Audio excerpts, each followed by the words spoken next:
Hi, thanks for joining me today on this episode of Sweet Pharmacist. The question I want to ask is, how much sleep do you really get? And so my topic today is what you can do to get a decent night's sleep. In other words, do this and you sleep like a baby. Hi there, thank you for joining me once again on today's episode of Self-Manageable Illnesses and Their Treatments. Now, so like I said, how much sleep do you normally get? And how do you measure how much sleep you get? And what do you normally do that you don't realize that is something that is sabotaging your sleep? And what can you help to help yourself sleep like a baby? That's what I'm going to look at today. Now, it's been recommended that 7 to 9 hours of sleep can help you feel better in the morning, reduce your chances of developing chronic illnesses, and also the team at Harvard Medical School followed the sleep patterns of over 1,726 participants, and they found out that according to result, a good night's sleep lowers the risk of early death. Also, so how much sleep do you really need as an adult? And how much sleep, how do you measure it? So I know some of us use all kinds of stuff to measure sleep, but the truth is that I won't rely on that. So unless you're a koala, a native of Australia, unless you live eucalyptus trees, why am I mentioning koala? Some facts for you. This is a native of Australia and he spends around 22 hours sleeping. That's a whopping 90% of the day koalas spend sleeping. So unless you're a koala, you don't need that amount of sleep. So an average adult needs a regular 7 to 9 hours of sleep every night. The key words here are regular and every night. So napping during the day does not count towards or replace a decent night's sleep. So how do you measure how much you sleep? I know why smart devices are helpful. They definitely do not tell you how much sleep you have slept. Trust me, I know that because it has deceived me. Sometimes I've slept more than it's telling me I have slept. Some of them will tell you have slept while you haven't slept, and some of them will tell you you have slept so much while really you haven't slept at all. I'm not knocking these devices, but the old-fashioned feeling of invigoration and burst of energy when you wake up, I thought that's a decent measure of whether you've had a decent night's sleep. Those should be replacing the smart devices. However, if you have gone to sleep with a clear and presenting problem like relationship issues, being drunk, financial problem, to name a few, you are still going to wake up tired and drained no matter how much sleep you have had. So how can you self-sabotage your chance of pleasant night's sleep? Number 1 is napping during the day. So I would say don't be caught napping. Number 2 is drinking caffeine, having heavy meals and keeping your eyes glued to the screen like television or smart devices, or even watching them while you're in bed. Number 3 is smoking cigarettes very close to bedtime. Number 4 is getting drunk with alcohol. Number 5 is stress. Now, when stress is short-lived, when it's a short-term stress, it's good. It helps you to be more productive. But the truth is that prolonged intense stress can be counterproductive. Because if it's not managed, stress can be a misery, it can affect you negatively, and it can in turn affect your quality of life. So such stress can make you eat more, it can make you smoke more, and of course these are counterproductive and will even affect your ability to sleep and sleep well. So before I carry on, I have a question. Have you already subscribed? Please hit that button, subscribe, because I'm going to be dropping a lot of videos. You want to know when I have released any video about any topic. So let's carry on. So I'm going to list, because stress is one thing that affects sleep a lot. I'm going to list some symptoms of stress, because the truth is that sometimes people are going through stress and it's affecting their sleep, and they don't even have a clue that actually stress is affecting their sleep.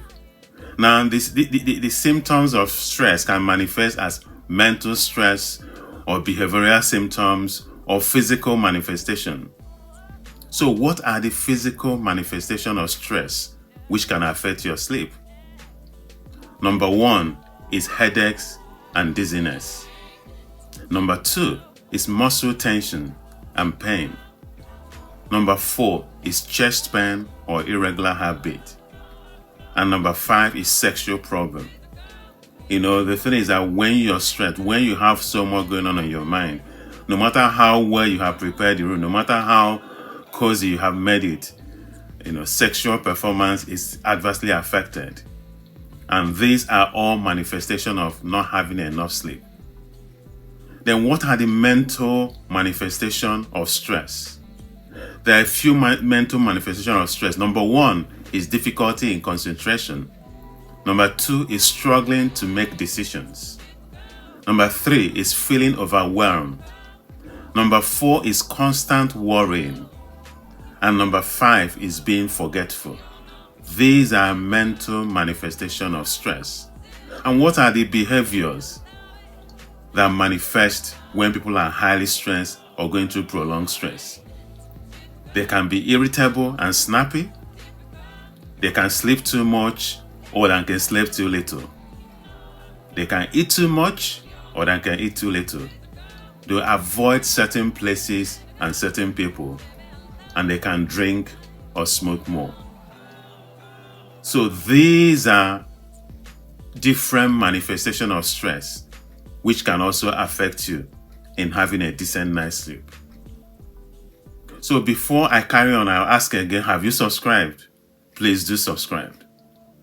If you have not clicked that notification button, please do click and follow me so that you know when I release any videos. Thank you for subscribing. That means a lot to me. So I've mentioned things that can cause stress. I've mentioned stress, and the things that can lead to stress, and that stress can lead to sleeplessness. So what are the things that you can do so that you can sleep better? These are the things to give up so that you can give your chance a better and decent night's sleep. Number 1 is avoid heavy meals or alcohol or caffeinated drinks or smoking at least 3 hours before your bedtime. Number 2 is avoid screen time like smart computers or TV at least an hour before you go to bed. Some of us have telly in our rooms.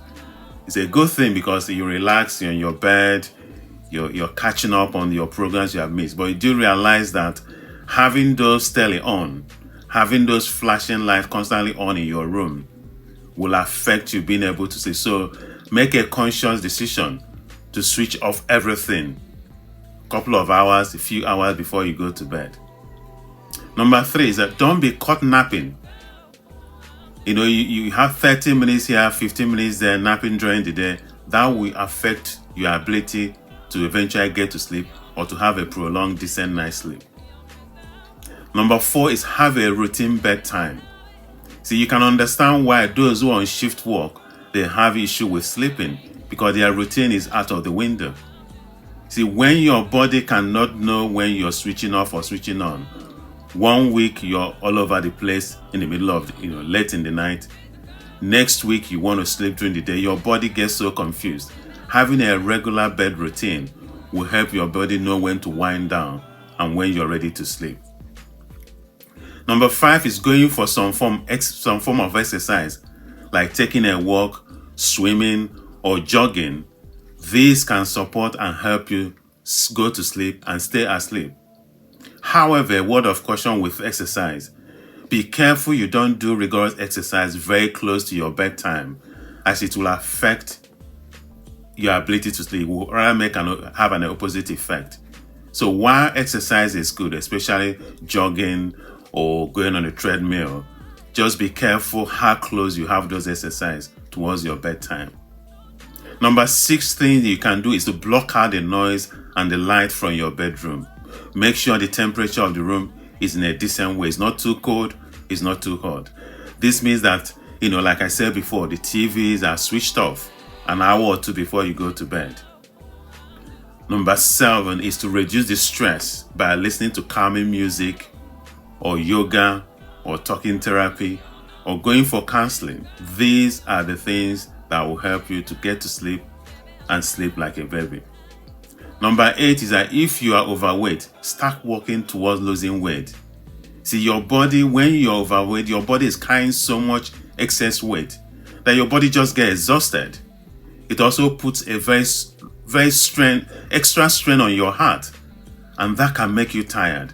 Talking of weight, I had a video of 16 secrets to losing weight and keeping it off.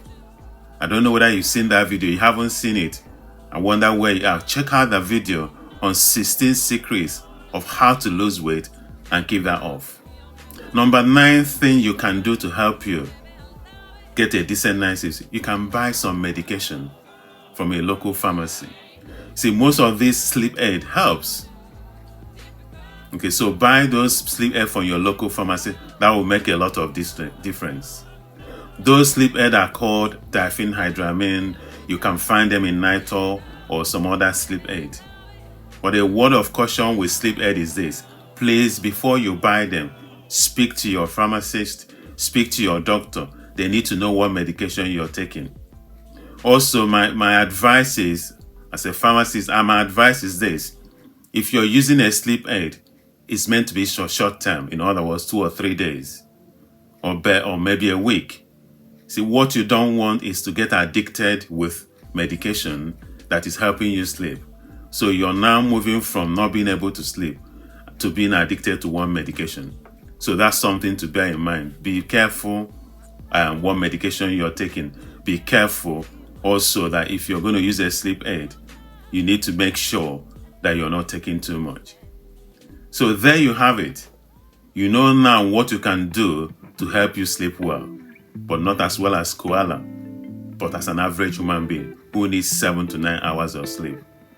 Thank you for watching. Please don't forget to subscribe, like my channel, and share the video, and I'll catch you some other time. Goodbye for now.